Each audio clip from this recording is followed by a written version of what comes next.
and welcome back to Chelsea Fan TV. My name is Nina and I am back with another... There's a spider. And I am back with another episode of Round the Corner, the show where I predict what could happen in our next game, who could start, who could be benched, who might score and what to expect. And of course, Chelsea are back in the Premier League against Newcastle away at St James's Park, an intimidating place to go, but following from the week we had just before international break, I think it's safe to say that we are taking a lot more confidence going into this one. So as always, hit the subscribe button if you haven't done so already, comment your thoughts as I go through mine, and of course hit the like button, share the video around, and let's get straight in. So guys, honestly, I'm so excited that we're back because it seems like it's been ages since we saw those two absolutely breathtaking games against Spurs on Monday and Man City to top it off on Sunday. Two of the best games I've witnessed live. I can't stop going on about it because it was just amazing to witness, and hopefully we can take in some of that confidence, some of that positivity into Newcastle. Now guys, looking maybe a couple weeks back at this game, I probably would have thought, yeah, I'm not too sure we pick up 3 points. However, I think that we are playing Newcastle at the best possible time for a couple reasons which I'm going to get into. Of course, what Howe has done with their team is extraordinary. You know, they are playing in Europe right now. We saw that game against PSG where they made it look like they've been playing in the Champions League for so long, had a brilliant game and have been doing well in the Prem as well. Of course, we've seen that balancing European football with Premier League football, midweek fixtures, weekend fixtures can be a bit of a struggle, and of course that has actually caused them more problems because they've picked up a lot of injuries. If I'm not mistaken, Newcastle I think have the most sustained injuries in the Premier League, and that is of course going to have a knock-on effect on their performance. So yeah, they've suffered a couple defeats and they're probably going to want this one. And regardless of whether they're going to have to play with not first teamers and make quite a few changes significantly, I think they're still going to give us a good go. And like I said, they've got the advantage of the atmosphere that they can create at St James's Park. So looking at us, however, though, like I said, we've got so much to take into this game because we now seem to have a bit more of a system going. We've got like a team that are performing as a collective as opposed to individual displays like we saw last season at times, and there seems to be a game plan which is being executed on the pitch. Now, without getting too ahead of myself, I think it's safe to say that we shouldn't be making too many changes to the lineups. But that being said, I'm sure we are all now aware that certain someone with the name of Christopher Nkunku has returned to training. And guys, I know you are all as excited as I am for his return, because how unlucky did we say we were to see this player absolutely boss it for us in pre-season, be so excited because his transfer was bigged up for such a long time before he even arrived, only for him to, of course, pick up an injury, as unlucky as we have to be, to not even make it to the day of the Premier League. But now he has finally returned. Thankfully, we've been grateful that it hasn't been too long of a time, even though it feels like ages. But we now actually get to see his return. We get to see everything that we were excited about. But in my opinion, and that's the first thing I predict about this game, is I don't think Nkunku starts. I think he'll be in the squad. I think he'll be on the bench, but he hasn't been in training enough time to be featuring in the starting 11. And plus, I think Pochettino won't make the mistake of throwing him straight into that lineup and dropping someone that has been playing consistently. Now, what I mean by that is we have been playing the same group of players consistently, bar like a couple changes here and there, but we've mostly seen the same regular players. And because we have been playing so well, when you look at the likes of Gallagher and Palmer and Sterling, who have both all been in great form, you sort of look at that forward line, particularly sort of your striker, your wingers, at your number 10, and you think, who gets dropped for Nkunku to start? And of course that is going to be the biggest question mark. But it's a welcome problem to have. Depth is never a problem, because that's what we have pleaded for, hasn't it? to have that player there that can link up with others, to create, to play make, to go short, go long, and that is literally Christopher Nkunku. I believe that Jackson was as good as he was in pre-season because of Nkunku, and that is why I think his return might push Jackson further.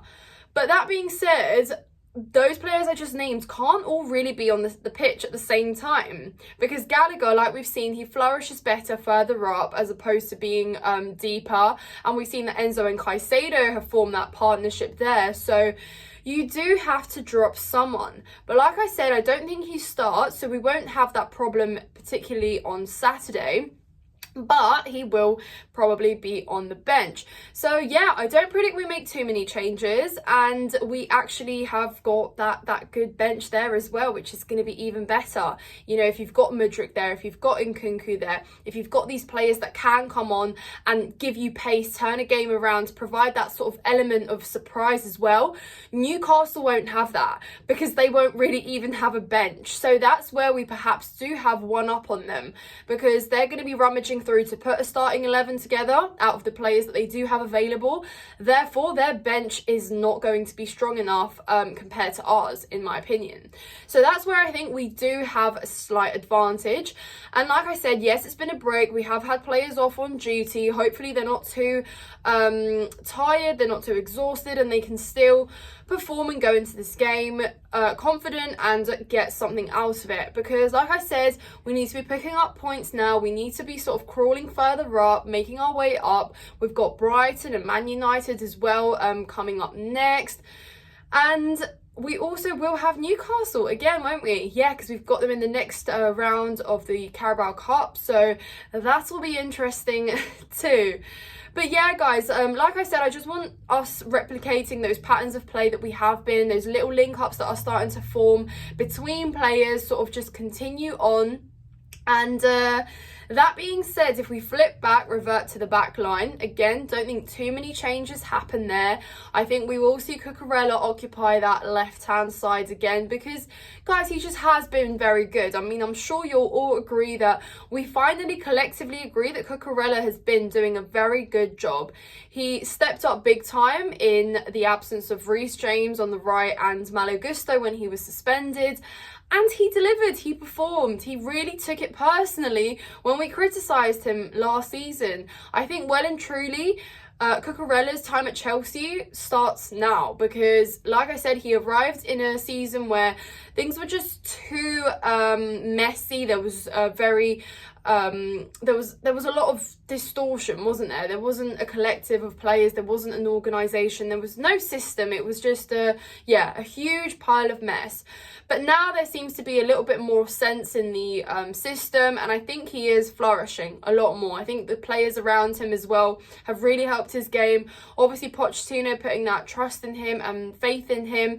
We obviously kept him just in the transfer window as well because he was going to go off to Man United, wasn't he? So I think he is just proving why he should be picked, why he should start. And I mean, considering we're not exactly spoilt for left back choices at the minute either, I think he just continues on. But hopefully he just builds on it. He's been performing up against the best wingers in the Prem and really, really getting us out those games. I love that he's consistently running around to recover balls where he loses them. Pace, like sometimes we know that he's not the best moving up forwards, but I think even that has improved in his game. So if we're looking at players that have improved under Poch, yeah, Cucurella, you can definitely put in that bracket. But yes, guys, let me know your thoughts down in the comments below and what you think. Like I said, I'll keep the rest of the lineup pretty much the same because it's working. And when something's working, like, don't fix something that's not broken. Is that the correct saying? Yeah. But that being said, Nkunku's coming back and he is going to want to fight for his place. Lavia as well. Let me not forget about Lavia, another player which we fought up against Liverpool, you know, a team that were basically desperately trying to pursue him in summer. We beat them to it. Of course, again, had to be injured before basically seeing him in a Chelsea shirt. But like I said, you can't really instantly replace a player that's been performing so well consistently with another one that we've never seen in the Chelsea shirt. So as much as Lavia's return is more than welcome, we'll still need to ease him in slower, see what his game is about before making those drastic changes that might break up the relationships and bonds that have already formed on the pitch.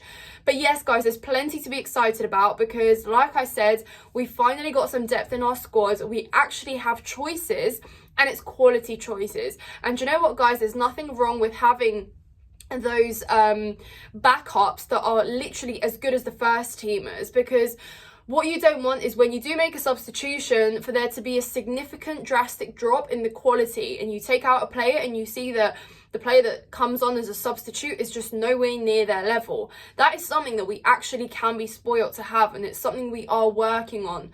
So I think the quality of players now that we have is good. It's all about putting them together, gelling them continuing to form relationships on the pitch, continuing to get better, improve, and yeah.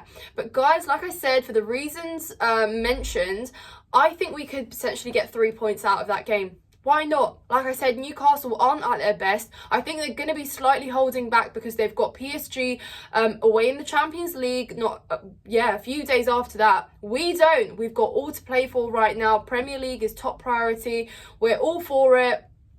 And so let's see what happens. Let me know in the comments down below what you think. Like I said, like this video if you enjoyed it. And how many times did I say like I said in this video? I'll make it a drinking game or something like that. But guys, check out my personal channel as well, Nina's Chelsea Corner. If you enjoy my content, I have plenty of videos coming out there for you guys as well. But thank you so much for watching and enjoy this weekend.